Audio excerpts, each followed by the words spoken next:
Assalamualaikum warahmatullahi wabarakatuh. Perkenalkan, nama saya Najmi Sulfan, mahasiswa semester 2 dari Prodi Sains Data, akan mengerjakan tugas 3 struktur data.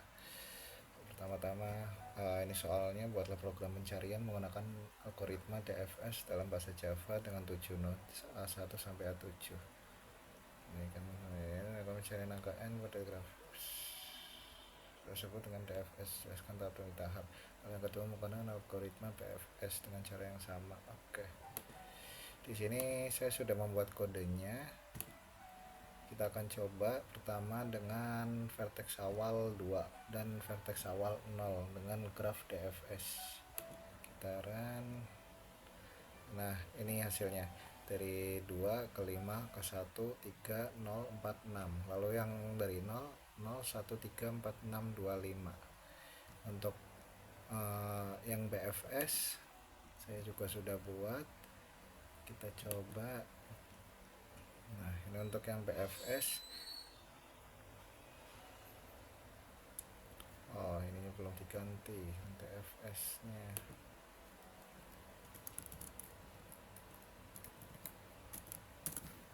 Untuk yang BFS kita ulang, kita coba.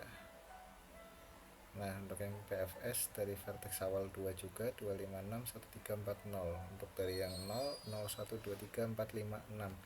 Untuk penjelasannya pertama ini adalah kelas graph DFS, ini ada kelasnya. Lalu private integer v mendeklarasikan sebuah variabel dengan nama v bertipe integer. Untuk kata kunci v-nya ini untuk diakses dari untuk diakses dalam kelas graph DFS-nya. Lalu private linked list integer adjust array 1 array. Ini mendeklarasikan array bernama adjust yang elemennya bertipe linked list integer. Lalu graph DFS integer v. Ini adalah konstruktor kelas DFS. Namanya harus sama dengan nama kelasnya. Integer v ini menginisialisasi variabel anggota v dengan nilai parameternya yang akan dimasukkan. Karena di sini kita contohnya menggunakan 7. Lalu nanti dimasukinnya 7. Oke. Untuk yang ini void add age, ini adalah deklarasi metode. Kata kunci void ini mengembalikan nilai apapun. Metode ini menerima dua parameter, yaitu integer v dan integer w, untuk simpul asal dan simpul tujuannya. Lalu inti penambahan sisi dari indeks v ke dalam array adjustment, kemudian memanggil add w. Untuk metode df satil integer v boolean v sheet. Ini adalah metode rekursif untuk DFS. Integer v-nya ini adalah simpul yang saat ini dikunjungi. Lalu boolean v-sheet ini sebuah array boolean yang melacak simpul mana saja yang sudah dikunjungi dan yang belum, true or false-nya. Lalu v-sheet v true ini adalah array v-sheet pada indeks v yang menjadi true. Ini menandai bahwa simpul v itu sudah dikunjungi. Lalu sistem out print v plus spasi untuk mencetak nilai simpul v ke konsol.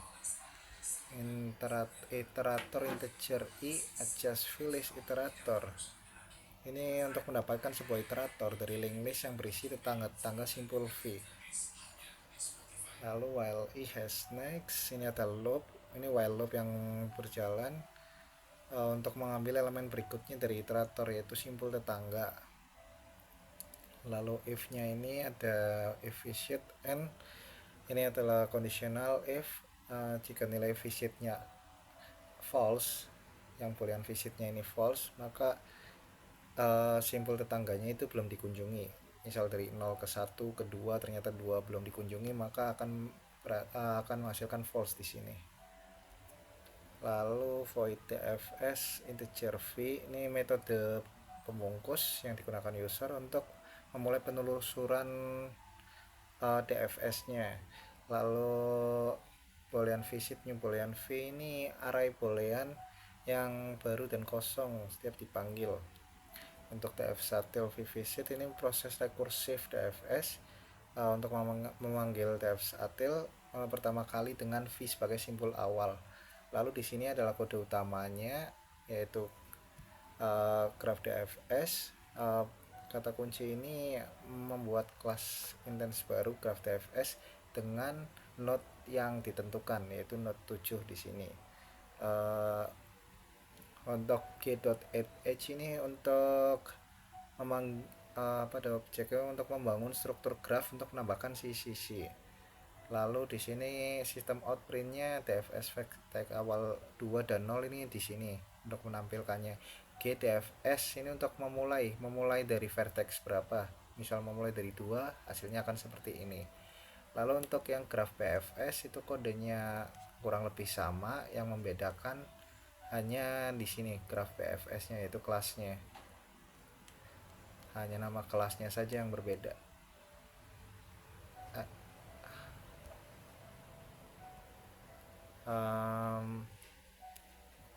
Hanya nama kelas dan caranya saja sih yang berbeda. Yang pertama itu void PFS. Yang membedakan paling penting itu di sini void PFS. Penelusuran PFS-nya dimulai dari sini. Ini melacak simpul yang belum dikunjungi sama. Namun perbedaan paling pentingnya itu di sini, linked list integer Q, new linked list. Karena di sini kan beda ya. Ini adalah perbedaan paling fundamentalnya. Jika PFS menggunakan linked list sebagai implementasi Q atau antrian, di sini PFS menggunakan linked list sebagai implementasi Q atau antrian. Metode add-nya juga q.add.s dalam kurung s ini digunakan untuk menambahkan elemen ke belakang antrian, dan metode poll yaitu q.poll ini digunakan untuk mengambil dan menghapus elemen dari depan antrian. Prinsipnya menggunakan vivo atau first in first out. Lalu visit through ini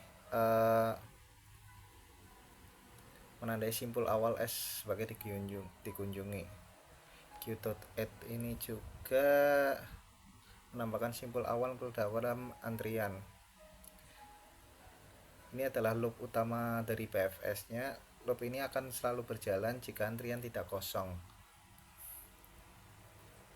Lalu S.Q.poll ini akan mengambil dan menghapus elemen paling depan dari antrian, dan sistem outprintnya itu akan menghasilkan mencetak simpul yang baru saja diproses. Iterator yang digunakan iterator integer i, adjust s dalam array s, list iterator. Ini untuk mendapatkan iterator untuk tetangga dari simpul s. Well, s next loop ini untuk setiap tetangga dari simpul s. Lalu if visit n ini untuk memeriksa apakah tetangga n belum dikunjungi. Kalau visitnya true, maka tandai n sebagai dikunjungi. Jika belum, maka tandai n sebagai dikunjungi. Lalu q add.in n ini akan menambahkan akan memulai ulang lagi meloop dan menambahkan tetangga n ke belakang antrian. Ini untuk memastikan bahwa tetangga pada level yang sama diproses sebelum berpindah ke tetangga berikutnya. Lalu untuk public staticnya seperti tadi, ini masih sama, garis pembuatannya saja yang berbeda, itu kelasnya saja yang berbeda, yang lainnya sama, hasilnya juga seperti tadi dengan PFS itu sama. Oke, sekian dari saya. Jika ada salah kata saya mohon maaf. Assalamualaikum warahmatullahi wabarakatuh.